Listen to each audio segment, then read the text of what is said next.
Ali Suparman, warga Purworejo, Jawa Tengah, meregang nyawa di tangan menantunya sendiri. Jenazah korban ditemukan di kandang kambing di belakang rumahnya pada Kamis sore. Hasil penyelidikan polisi, pelaku mengaku sakit hati akibat ditegur korban karena suka bermain judi online. Lain lagi di Tangerang, Banten, seorang ayah tega menjual bayinya yang baru berusia 11 bulan senilai 15 juta rupiah. Perbuatan kejam itu dilakukannya demi bermain judi online. Pelaku RA menjual bayinya ke pasangan suami istri HK dan Mon yang kini turut ditangkap polisi. Sudah menikah 10 tahun tidak mempunyai anak.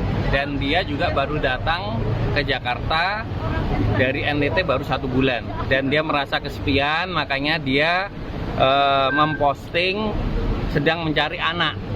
Ya, sehingga dari postingan tersebutlah dari pelaku AR atau ayah dari anak balita tersebut melihat, akhirnya mereka berkomunikasi melalui Messenger atau WA. Judi bukan hanya menimbulkan efek ekonomi dan sosial, tapi juga psikologi. Apalagi jika judi sudah mengakibatkan kecanduan atau adiksi. Divisi Psikiatri Rumah Sakit Cipto Mangunkusumo menjelaskan, adiksi judi online semakin besar di awal 2024. Di RSCM, pasien kecanduan judi online meningkat hingga 2 kali lipat. Hampir 100 orang dilaporkan menjalani rawat inap akibat kecanduan judi online. Kalau yang dirawat inap ada mendekati angka 100, ya. Dan dirawat jalan itu 2 kali lipat dari angka yang dirawat inap. Sehingga kalau kita lihat, ini kan skup kecil saja ya di Jakarta di RSCM, tapi pasiennya juga dari berbagai daerah juga. Jadi kalau misalnya kita berangkat dari skup kecil, kemudian kita nasionalisasikan di skup besar Indonesia, tentu angkanya itu akan kita temukan berlipat-lipat jauh lebih besar. Banyaknya efek negatif dari kecanduan judi tentu menjadi fakta miris. Dan yang menjadi pertanyaan adalah, bisakah kecanduan judi disembuhkan? Tim Liputan, Kompas TV.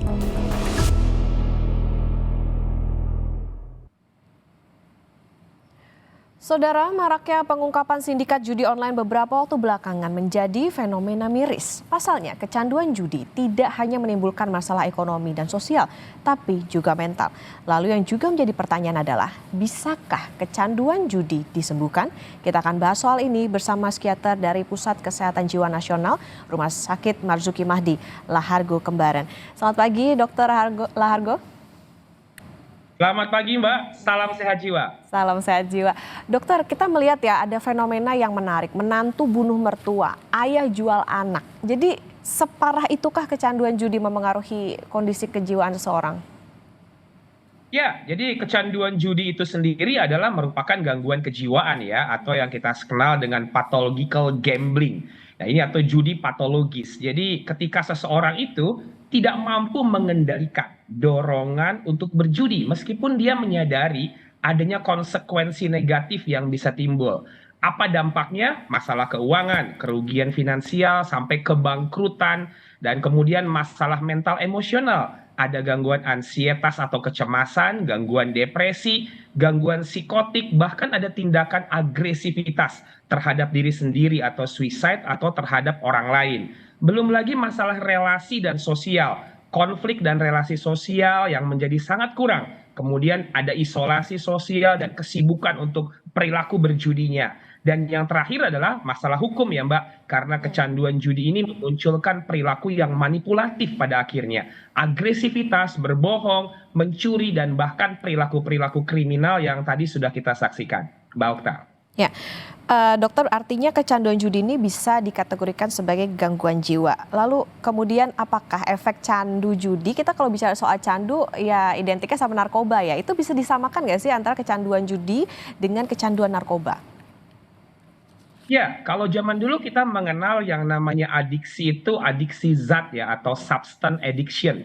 Tapi sekarang ini kita tahu bahwa ada yang namanya adiksi perilaku atau kita sebut juga behavior addiction. Dan ini merupakan suatu gangguan kejiwaan yang melibatkan sirkuit saraf yang ada di otaknya. Jadi sama dia, orang yang kecanduan narkoba dan yang kecanduan judi online atau berbagai adiksi perilaku lainnya seperti pornografi, media sosial, gaming gitu ya.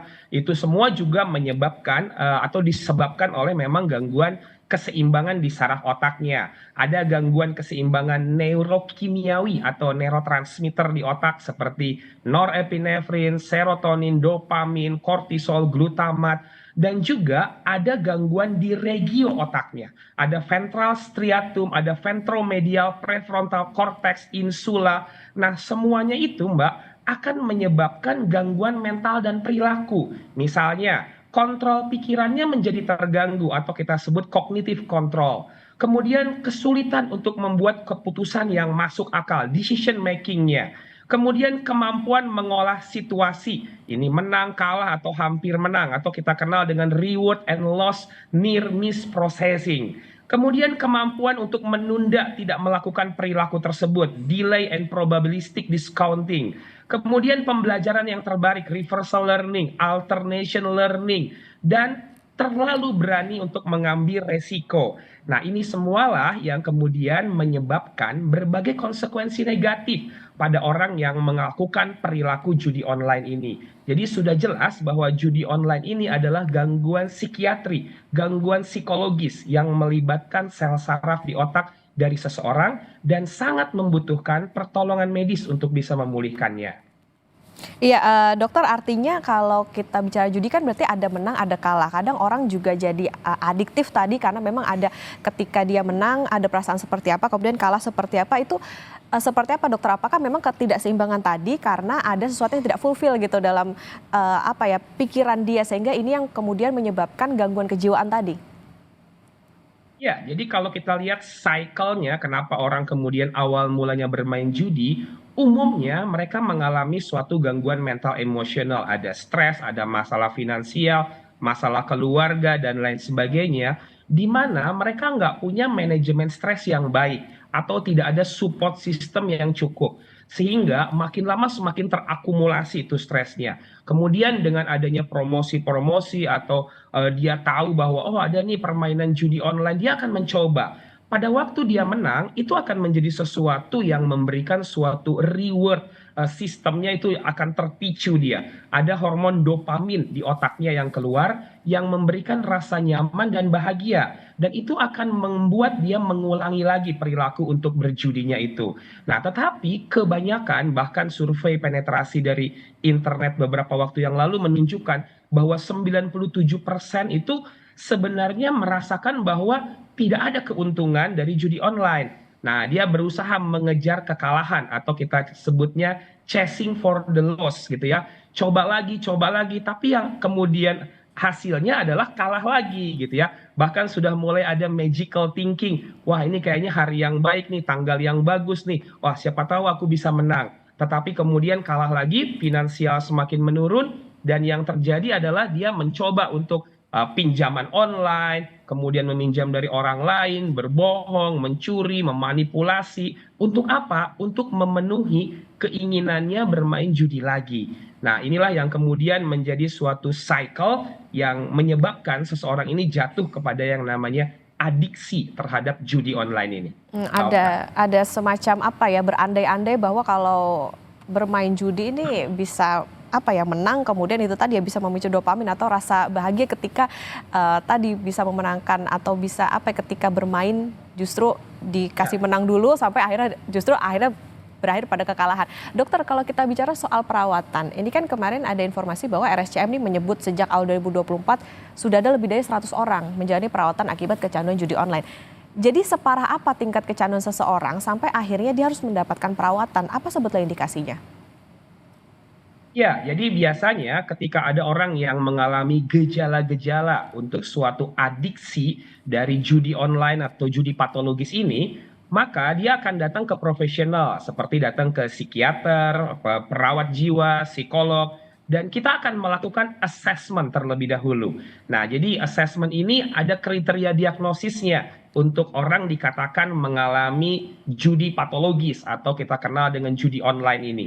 Yang pertama, itu kalau ada keinginan untuk berjudi dengan jumlah yang semakin bertambah besar dengan tujuan mendapatkan kenikmatan. Yang kedua, dia menjadi gelisah dan sensitif, mudah tersinggung saat berusaha mengurangi atau memberhentikan perilaku berjudinya. Kemudian yang ketiga, dia selalu gagal dalam usaha mengurangi atau berhenti perilaku berjudi.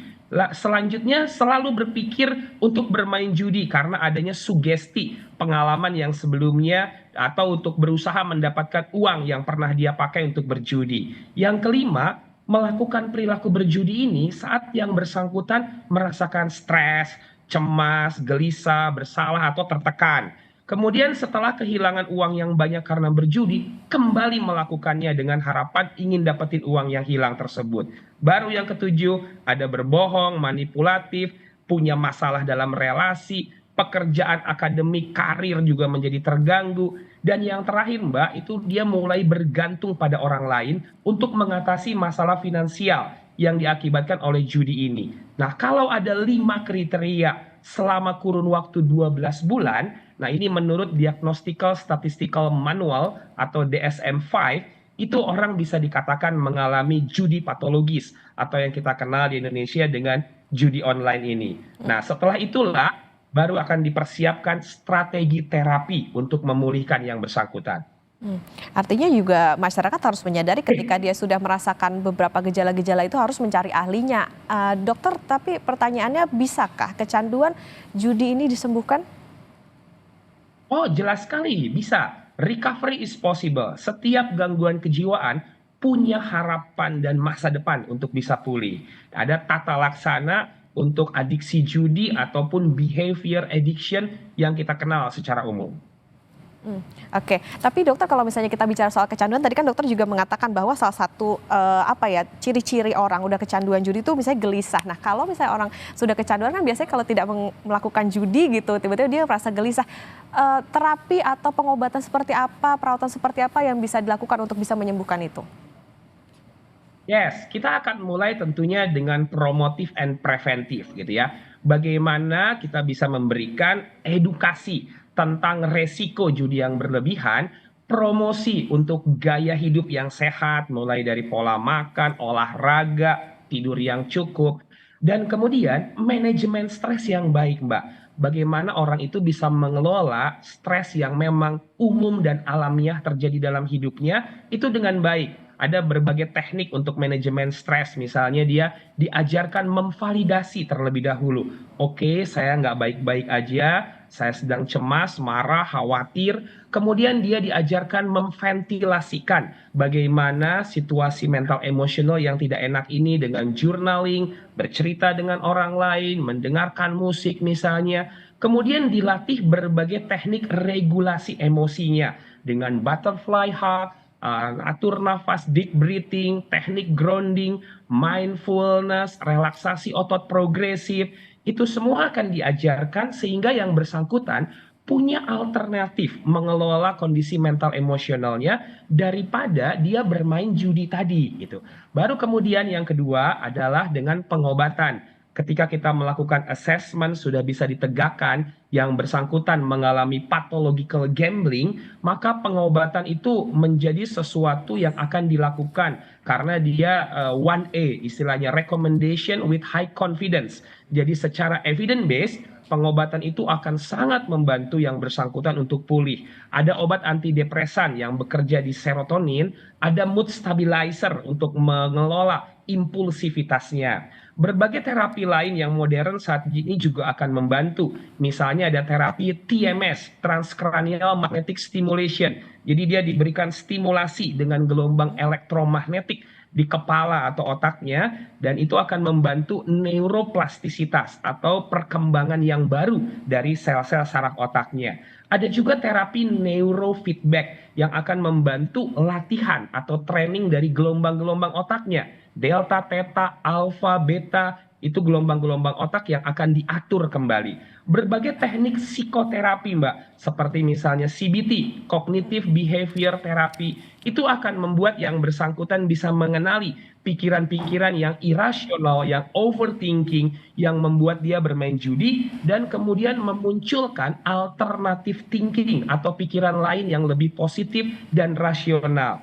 Dan selanjutnya adalah rehabilitasi, rawat jalan atau rawat inap untuk melakukan detoksifikasi, mengambil jarak dari pemicu dan memunculkan berbagai perilaku-perilaku yang baru, yang lebih sehat pada yang bersangkutan. Tidak kita lupakan juga regulasi dari pemerintah dan stakeholder dan support system tentunya dari keluarga dan orang terdekat itu sangat dibutuhkan untuk pemulihan dari judi online ini.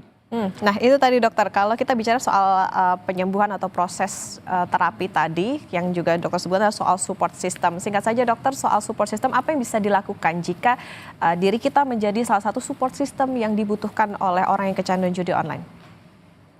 Ya, kalau kita pahami adiksi judi online ini adalah yang ada di permukaan. Sebenarnya yang terjadi di bawahnya adalah orang ini mengalami banyak peristiwa traumatis dalam hidupnya. Diabaikan, dikucilkan, trauma yang belum selesai, mungkin ada cemas, depresi yang sulit untuk diatasi. Sehingga tidak memberikan penghakiman, tidak memberikan label negatif dan pengucilan serta pengabaian adalah langkah yang paling bijaksana dan positif yang bisa dilakukan oleh mereka yang menjadi support system. Melihat ada perubahan perilaku pada seseorang dan kemudian memberikan perhatian yang empati, sepertinya itu harus mulai sering dilakukan. Melihat ada teman, ada saudara, anggota keluarga kita yang sedang tidak baik-baik aja, kita coba tanya, hey, are you okay? Kamu baik-baik aja? Ada yang bisa aku bantu nggak? Hal-hal yang seperti ini seharusnya menjadi suatu value kita ke depan agar masalah-masalah yang sifatnya terkait dengan kesehatan jiwa ini pada akhirnya bisa teratasi. Karena kalau sudah sampai pada keadaan yang parah, yang kronis, ya tidak ada jalan lain selain datang ke profesional kesehatan jiwa untuk mendapatkan pertolongan yang cepat dan tepat. Tapi promotif dan preventif itu akan menjadi pondasi yang sangat baik untuk kesehatan jiwa ke depannya. Oke, ya masyarakat harus bisa menyadari ketika mereka kecanduan judi online, tapi lagi-lagi dokter catatannya adalah jangan self-diagnose gitu, kemudian mencari-cari obat sendiri, tapi justru harus mendatangi ahlinya, dibantu juga dengan orang-orang terdekat sebagai support system, dan tentu saja bahwa judi ini bukan hanya masalah ekonomi, sosial, hukum, tapi juga sudah masuk ke masalah kesehatan. Terima kasih psikiater dari Pusat Kesehatan Jiwa Nasional Rumah Sakit Marzuki Mahdi, Dr. Lahargo Kembaran sudah bersama di Sapa Indonesia Akhir Pekan. Sehat selalu dokter.